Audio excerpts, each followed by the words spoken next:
Voces por una causa, el podcast de Entre Culturas con Julia Navarro.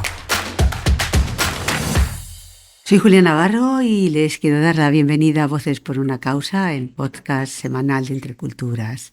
En el programa de hoy vamos a contar con Javier Izquierdo y de su mano nos vamos a acercar al trabajo que realiza Entre Culturas en Venezuela.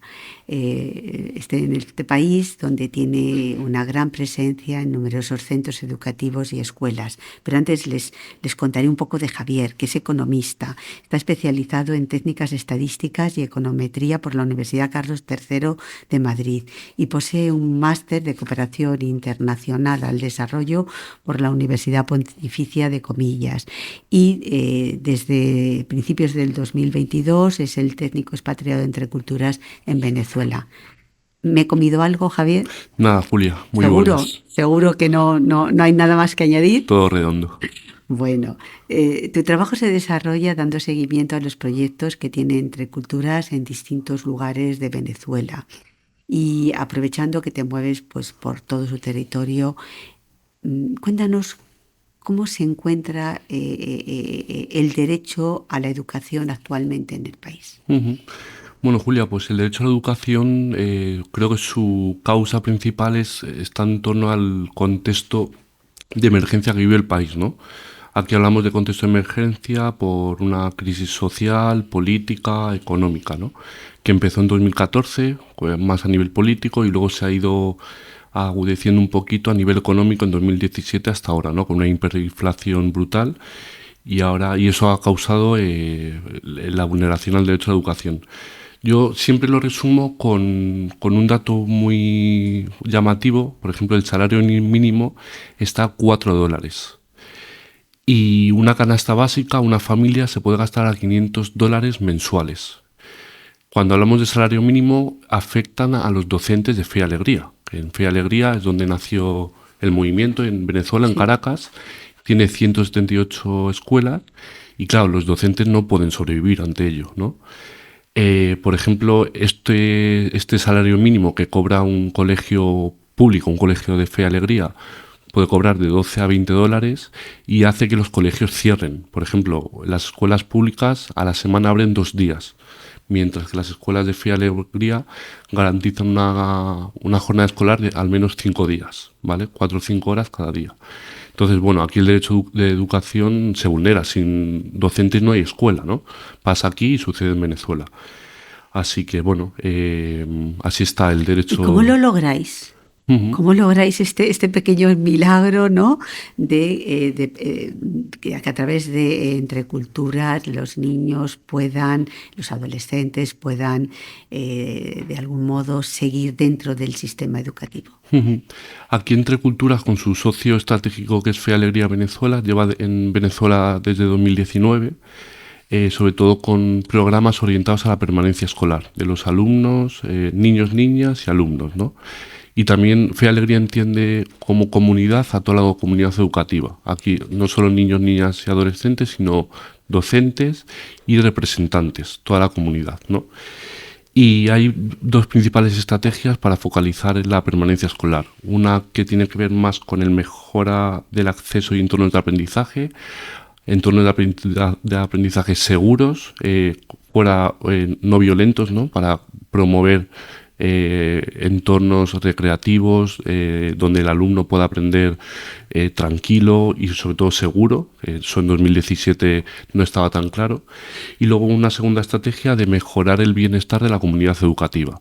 Aquí estamos hablando de jornadas de salud, complemento nutricional, apoyo psicosocial, que es muy importante, y un pequeño incentivo, Julia, un incentivo económico hacia los docentes, justamente para aumentar ese salario y que la profesión de docente sea digna, ¿no? Aquí se les aporta de $35 mensuales a cada docente.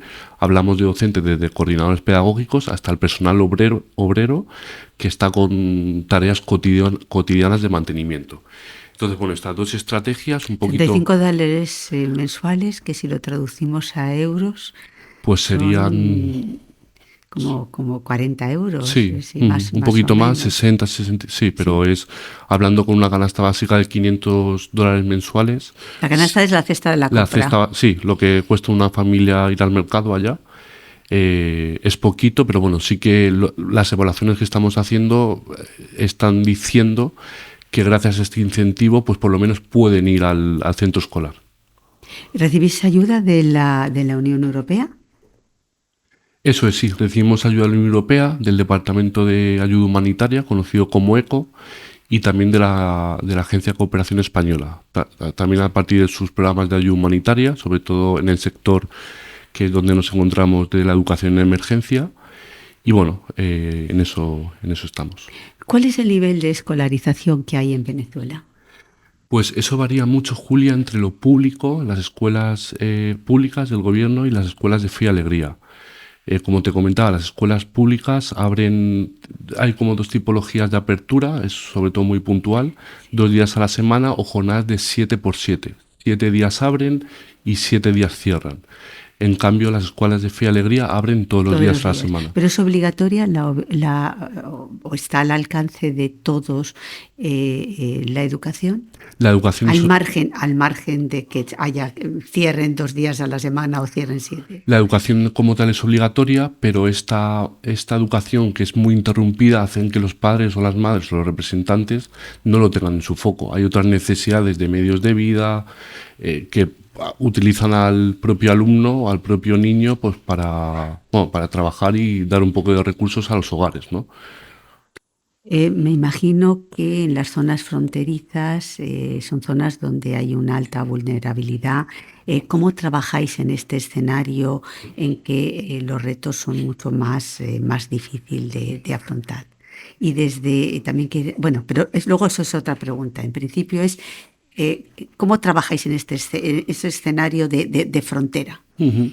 Ahora principalmente con el programa que tenemos ahora con ECO, que sería la tercera fase, nos hemos focalizado sobre todo en estados fronterizos, porque las dinámicas, como comentas Julia, son mucho más violentas, hay dinámicas de trata y al fin y al cabo es una crisis de protección, ¿no? Ahora estamos en los estados de Apure y Táchira, que colindan con Colombia, con San Cristóbal, y el estado de Zulia y sobre todo en la Guajira venezolana, donde no hay presencia como tal del estado venezolano y te podría decir que hay más presencia del estado colombiano que del propio país, ¿no? Y ahí, bueno, como te comentaba Julia, es garantía del derecho a educación con el foco en la permanencia escolar y con los componentes de nutrición, salud y sobre todo psicosocial, ¿no? Que al fin y al cabo el país, la crisis como tal o en la crisis endógena se puede considerar como una crisis de protección en todos sus ámbitos y que el origen de esta violencia hemos identificado que está en los hogares. La mayor parte de la violencia nace en los hogares por el entorno en estados fronterizos y demás. ¿Y qué tipo o cuál es el proyecto que se les brinda en atención psicosocial? Pues sí, aquí en tema psicosocial, primero tenemos que conocer de dónde viene la violencia. Aquí tenemos una primera fase a lo mejor de identificación dónde está el origen de esta violencia y luego una segunda fase más de como tal de ejecución o de implementación del programa, ¿no? Aquí nos basamos en terapias grupales primero, que se transversaliza en la educación, o sea, Fe y Alegría se apalanca con el grupo psicosocial, con el grupo de orientadores y la junta directiva del colegio, que es muy importante, ¿no? Y el proyecto lo que ahí aporta es un grupo o personas o recursos técnicos, psicólogos, que tienen como función una asistencia más individualizada a estos casos y sobre todo, Julia, fortalecer al personal docente que se encuentra en las escuelas, ¿no? Y ya la última fase, Julia, sería un poquito la derivación de los casos a entidades especializadas. De nuevo, te comenta Julia que es una crisis de protección. En entidades especializadas estarían el defensor del pueblo y los consejos de protección. Aquí hay una falta de recursos técnicos y humanos que muchas veces llegan los casos y lamentablemente no tienen manos para poder resolver, ¿no? Y luego ¿Y vosotros qué podéis hacer ahí? Claro, ahí sí que desde las agencias están estimulando que también se capaciten a estas entidades más del sector público en términos de recursos técnicos, económicos, para resolver esta crisis que al fin y al cabo es de protección. Conseguir que una escuela sea protectora va siempre más allá de lo educativo. Sin embargo, imagino que el profesorado tiene que jugar un papel importante en esta parte de la educación, ¿no? Ujú. Así es. Y por eso, bueno, desde el programa y más desde la misión endógena un poquito más de Fe y Alegría, hay programas del cuidado a los cuidadores, ¿no? No solo el docente es un beneficiario directo del proyecto, de temas de jornadas de salud, alimentación, apoyo psicosocial y acompañamiento más técnico y formativo por parte de Fe y Alegría, porque él es el que va a estar en la palestra el día a día y el que va a estar en contacto con el alumno, ¿no? Entonces estos programas del cuidado al cuidador son esenciales para mitigar un poquito la crisis de protección de los niños, niñas y adolescentes. ¿Qué es lo que te ha impactado más desde que llegaste a Venezuela?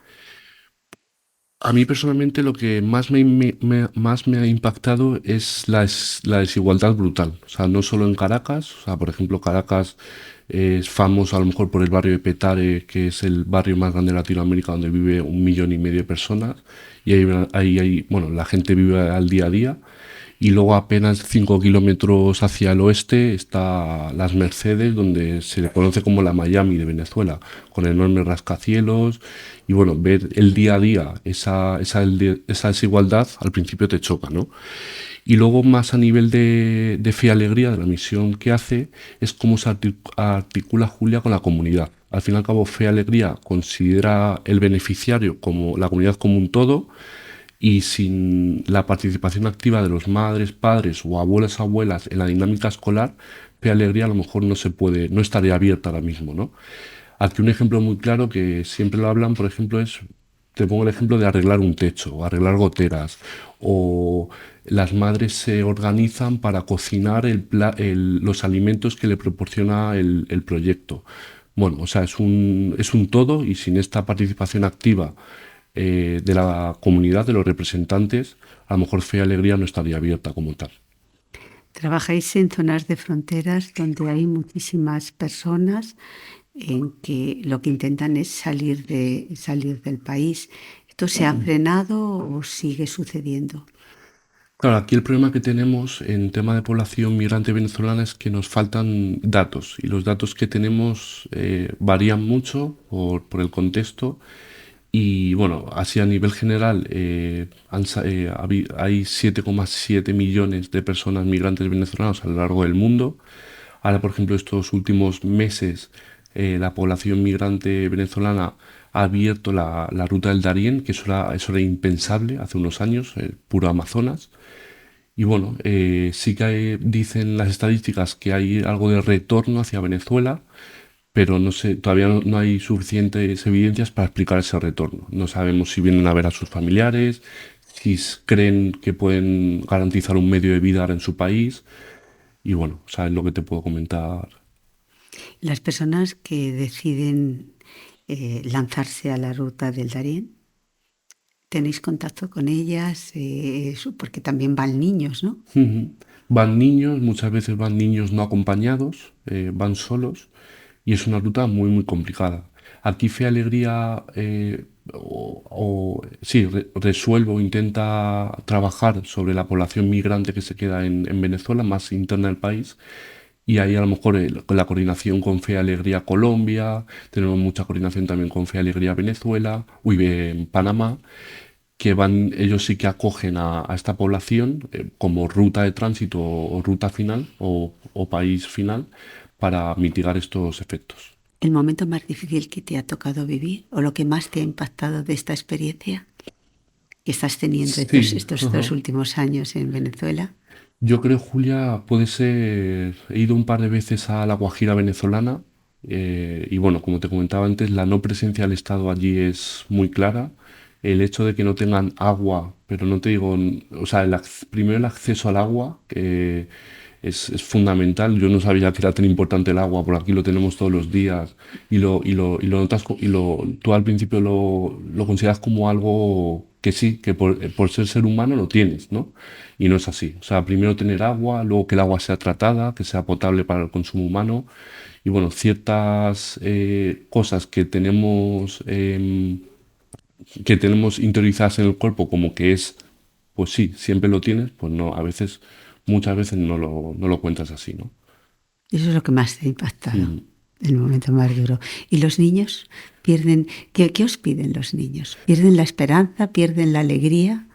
Sí, o sea, los niños, Julia, como digo yo, son niños en todas las partes del mundo. O sea, un niño a lo mejor no le para tanto a la situación, quiere una escuela segura, como te comentaba, una escuela donde pueda jugar con sus pares, con sus amigos, una escuela donde haya docentes que le estén sonriendo y que les enseñen y que estén con ellos.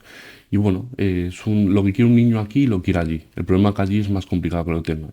Y bueno, que tengan, por ejemplo, una arepita o una comidita para poder ir a la escuela, porque muchos profesores nos comentaban que a mitad de la mañana, como no venían desayunados, no tenían esos alimentos en los hogares, el niño se desmayaba. Entonces, bueno, o sea, el intentar mitigar esos efectos que al fin y al cabo, en un contexto así de humanitaria, salvan vidas, Julia. O sea, ¿Y en las escuelas de fe y alegría se les proporciona ese alimento? eso es, sí, sí. En función del proyecto se le proporciona un tercio de las necesidades nutricionales, que puede ser una arepita en modo desayuno o una comida más Explica qué es una arepita. Una arepita sí es la comida típica de allí, está hecha de harina de pan y ya pues un poco de jamón, york o queso. Y luego en otra parte ya estaríamos hablando de una comida más robusta, una comida como aquí, arroz, pollo, en función del menú escolar. Pero bueno, eso es.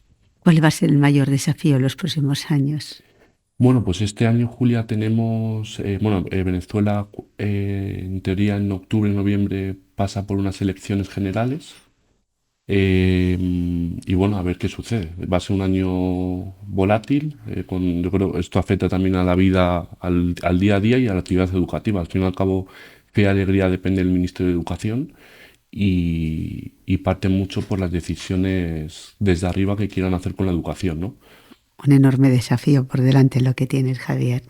Muchas gracias por estar aquí, por compartir tu experiencia con todos los oyentes de Voces por una Causa y a todos ustedes hasta la semana que viene. Voces por una Causa, el podcast de Entre Culturas con Julia Navarro.